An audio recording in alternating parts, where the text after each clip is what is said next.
তো champions trophy 2025-এ এখন আর মাত্র একটি ম্যাচ বাকি রয়েছে। সেই ম্যাচই নির্ধারণ করবে কে জিতবে এই মর্যাদাপূর্ণ শিরোপা। 8 বছর আগে পাকিস্তান এই কাপ জিতেছিল, কিন্তু এইবার ফাইনালের লড়াই হবে ভারত এবং নিউজিল্যান্ডের মধ্যে রবিবার অর্থাৎ 9 মার্চ দুবাইয়ে অনুষ্ঠিত হতে চলেছে ভারত বনাম নিউজিল্যান্ড চ্যাম্পিয়ন ট্রফি 2025-এর ফাইনাল ম্যাচটি। এখন সবথেকে বড় প্রশ্ন হচ্ছে এই গুরুত্বপূর্ণ ম্যাচের জন্য ভারতের প্লেয়িং 11 কেমন হতে চলেছে।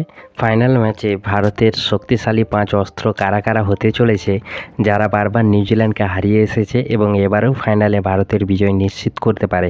চলুন দেখে নেওয়া যাক ভারতের সেই মহা 5 শক্তিশালী পাণ্ডব অস্ত্রের কারা কারা। তবে তার আগে ক্রিকেট সংক্রান্ত সমস্ত নিউজ সবার আগে পেতে হলে চ্যানেলটি সাবস্ক্রাইব করে পাশের বেল আইকনটি প্রেস করে দিন। তো বন্ধুরা, আগে এই 5 পাণ্ডবের কথা বলি, তারপর প্লেয়িং 11 নিয়ে আলোচনা করব। তো এই লিস্টে সর্বপ্রথম রয়েছে নিউজিল্যান্ডের দুঃস্বপ্ন শুভমন গিল। ওডিআইতে নিউজিল্যান্ডের বিপক্ষে গিলের ব্যাটিং গড় 74। চ্যাম্পিয়ন ট্রফি 2025-এ ইতিমধ্যে সেঞ্চুরি হাঁকিয়েছেন গিল এবং পাকিস্তানের বিরুদ্ধে দুর্দান্ত ব্যাটিং করেছেন। 2023 ওডিআই বিশ্বকাপ সেমিফাইনালেও নিউজিল্যান্ডের বিপক্ষে বড় ইনিংস খেলেছিলেন শুভমন গিল, করেছিলেন 80 রান। রবিবার ফাইনালে বড় ইনিংস খেলার জন্য সম্পূর্ণ প্রস্তুত শুভমন গিল। এরপর 2 নম্বরে আছেন বিপদের মুহূর্তে ত্রাতা শ্রেয়স আয়ার। যখনই ভারত কঠিন পরিস্থিতিতে পড়েন, শ্রেয়স আয়ার দায়িত্ব নিয়ে দলকে জেতান। যেভাবে আয়ার গোটা টুর্নামেন্ট খেলে চলেছে তা দুর্দান্ত।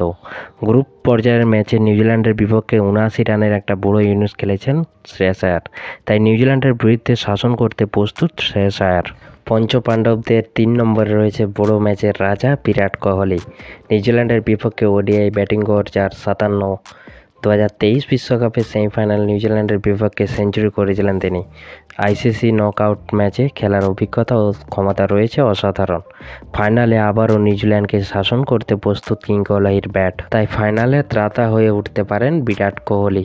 আর 4 নম্বরে ভারতের অস্ত্র অধিনায়ক রোহিত শর্মা। যদি নিউজিল্যান্ডের বিপক্ষে তার ব্যাটিং গড় মাত্র 37, তবুও আমরা সকলেই জানি রোহিত শর্মা কত বড় মাপের একজন প্লেয়ার। নিজের দিনে যে কোনো দলের বোলারদের পিটিয়ে ছাতু করতে পারেন তিনি।